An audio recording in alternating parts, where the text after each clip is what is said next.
ये कहानी एक सुनसान आइलैंड से शुरू हुई है जहाँ जोआ नामी लड़की होश में आई है। उसे कुछ याद नहीं आ रहा कि वो यहाँ कैसे आई। उसके इर्द गिर्द कोई इंसान भी नहीं। तो यहाँ से बाहर निकलने का रास्ता ढूंढने के लिए वो इधर उधर भटकना शुरू करती है और तभी उसे रेत में पड़ी हुई एक बोतल नजर आती है। इस बोतल को उठाते ही जोआ की गुजरी हुई बातें याद आने लगी। वो यहाँ कैसे आई थी, ये बात थी एक हफ्ते पहले की, जहाँ वो अपने घर पर थी। उसे एक अननोन नंबर से एक आइलैंड पे होने वाली पार्टी का इनविटेशन मिलता है जो कि बिल्कुल फ्री था। जोआ बगैर कुछ सोचे समझे वहाँ जाने के लिए हाँ कह देती है। हालांकि ट्रिप के रूल्स भी काफी अजीब थे। पहला ये कि वो इस ट्रिप की लोकेशन के बारे में किसी दूसरे को नहीं बता सकती थी और दूसरा ये कि वो अपने साथ इस ट्रिप पर किसी को लेकर भी नहीं आ सकती थी। इन रूल्स को एक्सेप्ट करने के बावजूद भी जोआ पार्टी में अपने फ्रेंड को ले जाने का डिसाइड करती है और पहुंचती है उस सीक्रेट जगह पर जहाँ कंपनी ने उसे बुलाया था। इसी लोकेशन पे इन्हें एक और लड़का भी मिलता है और फिर वो ड्रोन उन्हें एक कमरे तक ले आता है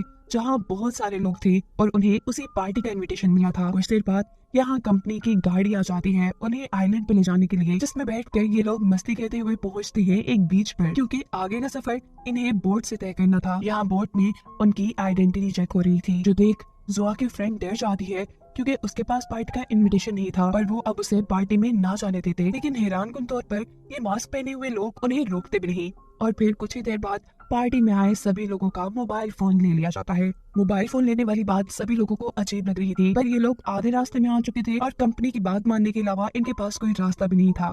तकरीबन 1 घंटे के इस बोट की सफर को एंजॉय करते हुए आखिरकार ये उस आइलैंड पे पहुंच गए जहां इन्हें पार्टी करनी थी। यहाँ आकर सभी लोगों को डिजिटल बैंड पहनाए गए। इन्हें यहाँ पार्टी करने में बहुत मजा आ रहा था। पार्टी करते करते रात भी हो चुकी थी लेकिन ये लोग थके नहीं थे। यहीं पर जोआ को एक डैनियल नाम का लड़का मिलता है जिसके वो काफी करीब आ जाती है। कुछ ही देर बाद यहाँ पार्टी में एक बहुत बड़ा होलोग्राम चलता है जो कि एस्ट्रेड नाम की एक औरत का था, जो बताती है कि ये लॉन्च पार्टी हमारी सॉफ्ट ड्रिंक कंपनी की है। हमने इस पार्टी में 100 लोगों को बुलाया है, लेकिन इन 100 लोगों में से सिर्फ 5 खुशनसीब ही हमारी न्यू सॉफ्ट ड्रिंक को टेस्ट करेंगे। इन 5 लोगों के नाम में जोआ का नाम भी था। 5 को ड्रिंक दी जाती है, ये लोग उस ड्रिंक को पी लेते हैं, जबकि दूसरी तरफ दिखाया जाता है कि जोआ की फ्रेंड जो उसके साथ शहर से आई थी वो उसे ढूंढ रही थी। उसे ढूंढते ढूंढते वो इस पार्टी के पास बनी एक कैंप में चली जाती है, जहाँ उसने देखा कि पार्टी के ऑर्गेनाइजर्स यहाँ एक आम आदमी को मार रहे हैं। वो उसका सर बार बार पानी में डुबा रहे थे, जो देखकर ये लड़की बहुत ज्यादा डर गई और जोआ को ढूंढने के लिए उसकी तरफ भागी। जबकि दूसरी तरफ जोआ को तो उस ड्रिंक पीने की वजह से होश ही नहीं था। उसे अब हेलुसिनेशंस होने लगे थे, यानी अजीबोगरीब चीजें नजर आ रही थी। वो इधर उधर भटकते हुए एक पहाड़ी तक पहुंची, इससे पहले कि वो उस पहाड़ी से गिर जाती, जहाँ एक आदमी उसकी जान बचाता है और फिर उसे यही छोड़कर चला जाता है। सुबह होने तक जोआ यही पड़ी रही। इसके बाद वही सीन दिखाया जाता है जो हमने सीरीज के शुरू में देखा, जहाँ जोआ को कुछ याद नहीं है और उसे अब वही बोतल मिली है जिसकी ड्रिंक उसने रात में पी थी। जोआ पूरे आइलैंड पे घूमी। उसने देखा कि पार्टी में आए सभी लोग जा चुके थे। अब किस्मत से उसे वो 4 लोग मिल गए जिसने उसके साथ ही कंपनी की ड्रिंक पी थी। ये चारों मिलकर पूरे आइलैंड पे घूमते हैं, इन्हें कुछ नहीं मिलता। घंटों के इंतजार के बाद उन्हें ये बात कंफर्म हो जाती है कि पार्टी में आए सभी लोग उन्हें यहाँ छोड़कर वापस जा चुके हैं। इस वक्त पर उनके पास एक ड्रोन आता है। ये ड्रोन उन्हें इसी आइलैंड के दूसरी तरफ बने एक आलीशान मेंशन में लेकर आता है। ये देख सभी लोगों को हैरानी हुई कि इस आइलैंड के ऊपर बहुत से लोग रह रहे थे, जिनकी लीडर एस्ट्रेड नाम की वही लड़की है जिसका रात पार्टी में हमने होलोग्राम देखा था। एस्ट्रेड उन्हें बताती है कि शायद गलती से रात में बोट तुम लोगों को यही छोड़ गई है, पर आप लोग परेशान न हो, वो बोट आप लोगों को यहाँ लेने जरूर आएगी। जब तक बोट नहीं आती आप लोग यहाँ रह सकते हैं। उसकी ये बात सुनकर जोआ को काफी तसल्ली मिलती है और तभी उसे अपनी दोस्त का ख्याल आता है जो उसके साथ शहर से आई थी। पता नहीं वो वापस गई भी कि नहीं। जोआ अपने रूम में आती है जहाँ उसे 2 लोग मिलते हैं। इनमें से एक निको नाम का वही लड़का था जिसने रात में जोआ को पहाड़ी से गिरने से बचाया था।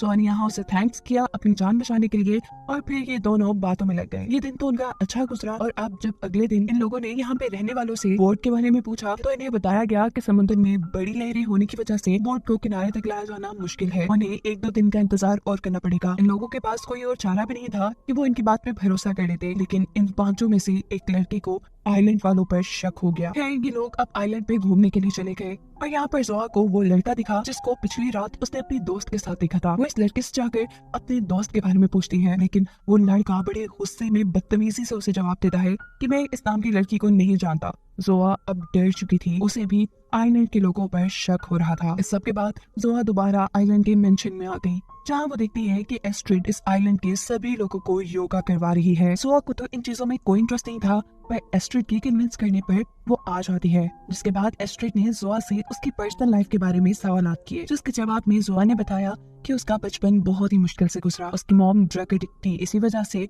जोआ को खुद अपना भी और अपनी बहन का भी ख्याल रखना पड़ा। ये सब सुनने के बाद एस्ट्रिड उसे हौसला देते हुए गले लगाती है। इस सब के बाद आइलैंड के लोग इन पांचों को बताते हैं कि कल को कंफर्म आप लोग की वोट आ जाएगी और आप लोग यहाँ से बाहर जा पाएंगे। लेकिन वो लड़का जिसे आइलैंड वालों पर शक था, वो अभी भी उनकी बातों का एतबार नहीं करता। जबकि दूसरी तरफ दिखाया जाता है कि बाकी चारों लोग तो आइलैंड के लोगों से काफी घुल मिल चुके थे। जोया की निको नाम की एक लड़के के साथ दोस्ती हो गई थी, जबकि जोया के दूसरे साथी को आइलैंड पे रहने वाली एक लड़की से प्यार हो गया था। दिखाया जाता है कि एस्ट्रिड ने इन पांचों के यहाँ से जाने के लिए फेयरवेल पार्टी का इंतजाम किया हुआ था, पर जब सब लोग पार्टी में बिजी थे तो जोआ का वो साथी जिसे आइलैंड वालों पे बिल्कुल एतबार नहीं था, वो यहाँ से निकलने में लग जाता है। आइलैंड के किनारे पे आके उसने दूर से आती एक बोट देखी, जिसमें इस आइलैंड पे रहने वाले लोगों के लिए सामान आया था। ये बोट इस लड़के के लिए एक उम्मीद थी, उसे इस आइलैंड से बाहर जाने का रास्ता मिल गया था। और ये बात वो अपने सभी साथियों को बताने जाता है, लेकिन जब कोई उसकी बात नहीं सुनता तो वो अकेला ही आइलैंड के किनारे पे आके छुपते छुपाते तैरते हुए उस बोट के अंदर घुस जाता है। रात थी, इसीलिए वो सो गया था। जब सुबह उसकी आंख खुली तो आइलैंड की एक लड़की उसे देख चुकी थी। वो उसे कुछ बोलने का मौका ही नहीं देती और अपने एक गैजेट से उसको मार देती है। और फिर इसी लड़की की डेड बॉडी के साथ दोबारा इसी आइलैंड पे वापस आ गई। और यहाँ पर अब इस आइलैंड का सच रिवील होता है। इस आइलैंड पे रहने वाले सभी लोग एक कम्युनिटी हैं, जिनके लीडर एस्ट्रिड है। उसी ने अपने आइलैंड के कुछ लोगों को ये काम दिया कि बाहर से आने वाले लोगों के साथ दोस्ती करके उन्हें इस आइलैंड पे रहने के लिए कन्विंस किया जाए। फिर दिखाया जाता है कि अगली सुबह जोआ जल्दी उठ गई है, क्योंकि आज शिप आने का दिन है। वो जल्दी से जाकर अपने सभी साथियों को उठाती है, पर उसे अपना पांचवा साथी नहीं मिलता। जोआ का दूसरा साथी उसे बताता है कि रात उनके साथी ने उनसे इस आइलैंड से भाग जाने की बात की थी, शायद वो भाग गया होगा। ये सुन वो बहुत ज्यादा परेशान हो जाती है, पर अब वो किसी भी हाल में इस आइलैंड से निकलना चाहती है। साथ ही जोआ के ग्रुप के दो लोग एस्ट्रिड की कम्युनिटी का हिस्सा बनने के लिए मान गए। दिखाया जाता है कि एस्ट्रिड हमेशा इस आइलैंड पे रहने के लिए उनसे एक कॉन्ट्रैक्ट साइन करवा रही है। जबकि सीन कट होकर हमें शहर का सीन दिखाया जाता है। जोआ की बहन जोआ के लिए बहुत ज्यादा परेशान है। उसने अपनी मॉम के साथ मिलकर जोआ की मिसिंग रिपोर्ट भी पुलिस में करवाई, लेकिन पुलिस फिर भी उसकी बहन को नहीं ढूंढ सकी। अब जो भी करना था जोआ की बहन को खुद ही करना था। वो जोआ का रूम चेक करती है और यहाँ उसे जोआ का एक और मोबाइल मिल जाता है, जिसमें डेनियल नाम के लड़के के मैसेजेस आ रहे थे। डेनियल वही लड़का था जो इस सीरीज के शुरू में पार्टी में ही जोआ से मिला था। वो और जोआ काफी करीब आ गए थे। डेनियल की इन मैसेजेस से जोआ की बहन को जोआ के आइलैंड पे जाने के बारे में पता चला, और उस आइलैंड का पता चलाने के लिए उसने डेनियल नामी इस लड़के से मिलने का फैसला किया। सीन कट होकर दोबारा आइलैंड का सीन दिखाया जाता है, जहाँ अभी तक जोआ को कोई बोट लेने नहीं आई, जहाँ इनकी कम्युनिटी का दोबारा से योगा सेशन शुरू हो चुका है। सभी लोग बैठे हुए हैं और इस मर्तबा एस्ट्रिड एक दूसरे लड़के से उसके पास के बारे में बात करने को कहती है। वो लड़का थोड़ा हिचकिचाता है और फिर बता देता है कि बचपन में उसकी लापरवाही की वजह से उसकी बहन की डेथ हो गई थी और इसी वजह से उसकी मॉम ने आज तक उससे बात नहीं की। इससे पहले कि एस्ट्रिड उसे हौसला देती, जोआ गुस्से में उठ खड़ी होती है और कहती है कि एस्ट्रिड ये सारा ढोंग रचा रही है, वो हमें इसी आइलैंड पे रोकना चाहती है, मैं जानती हूँ। साथ ही उसने कम्युनिटी के बाकी लोगों पर भी गुस्सा करना शुरू कर दिया, जो बार बार इनको लारन लगा रहे थे कि इनको वापस घर ले जाने के लिए एक बोट आने वाली है। जो गुस्से में वहाँ से उठ के दूर चली आई। उसके पीछे पीछे उसका दोस्त निको भी यहाँ आया। उसके गुस्से को ठंडा करते हुए निको ने उससे कहा कि अगर तुम इस आइलैंड की सच्चाई जानती हो तो रात में मुझसे मिलना। रात होने पर निको उसे जमीन के नीचे एक गुहार में ले गया, जहाँ लकड़ियों के ऊपर एक डेड बॉडी रखी हुई थी। ये किसी और की नहीं बल्कि जोआ की उससे दोस्त की थी, जिसके साथ वो इस आइलैंड पे आई थी। जिसे देखते ही जोआ चीख चीख कर रोने लगी। जिसके साथ इस सीरीज की कहानी यही खत्म हो गई और इस सीरीज के दूसरे सीजन को बिल्कुल इसी सीन से शुरू किया गया, जहाँ अभी भी जोआ अपनी दोस्त के लिए रो रही। यहाँ जोआ ये जान पाई है कि उस रात जब उसे लगा कि उसकी दोस्त उसे छोड़कर इस आइलैंड से जा चुकी है, असल में उस रात उस लड़की का मर्डर कर दिया गया था। जोआ ने अपनी दोस्त के मरने के गम में कई दिन यहाँ बेड पे ही गुजार दिए। इसी रात यहाँ पर एक बहुत बड़ा तूफान आता है। आइलैंड के सभी लोग जोआ के साथ आइलैंड के दरमियान में मिलकर खड़े हो जाते हैं ताकि इस तूफान से वो बच सके। इसी रात जोआ एक बेल नामी लड़की से मिली, जिसने जोआ को इस आइलैंड की सच्चाई बताना शुरू की। उसने बताया कि हमारी कम्युनिटी में एक लिंक का वर्ड यूज होता है, जिसका मतलब मैं तुम्हें समझाती हूँ। जब भी इस आइलैंड पे हफ्ते 2 हफ्ते बाद नए लोग आते हैं, उनके साथ कम्युनिटी का एक लोकल आदमी जुड़ने की कोशिश करता है ताकि वो उसे इस आइलैंड पे रहने के लिए मना ले। वही बताती है कि तुम्हारा लिंक निको है और जितना हो सके तुम उससे दूर रहो। ये बात जानकर जोआ काफी परेशान हो गई। जोआ अब गुस्से में निक्कू के पास जाती है और उनसे इन सारी बातों के बारे में पूछती है और कहती है कि तुमने मुझे मैनिपुलेट करने की कोशिश की है ना। सारी सच्चाई जोआ के मुंह से सुनने के बाद निक्कू को इस बात का यकीन हो गया कि कोई तो कम्युनिटी के अंदर का बंदा ये सारे राज फाश कर रहा है। ये बात बताने के लिए वो एस्ट्रिड के पास गया और यहाँ हमें पता चलता है कि एस्ट्रिड के कहने पे ही जोआ की दोस्त को मरवाया गया था और एस्ट्रिड के ही कहने पर निको ने जोआ को उसके फ्रेंड की डेड बॉडी दिखाई थी ताकि निको उसे डराकर इस आइलैंड पे रोक सके। लेकिन अब निको एस्ट्रिड से कह रहा था कि ये मुझे लगता है कि हमने ये काम गलत कर दिया। वो तो अपने दोस्त की डेड बॉडी देखने के बाद और भी ज्यादा डर चुकी है और यहाँ से जाने के बारे में बात कर रही है।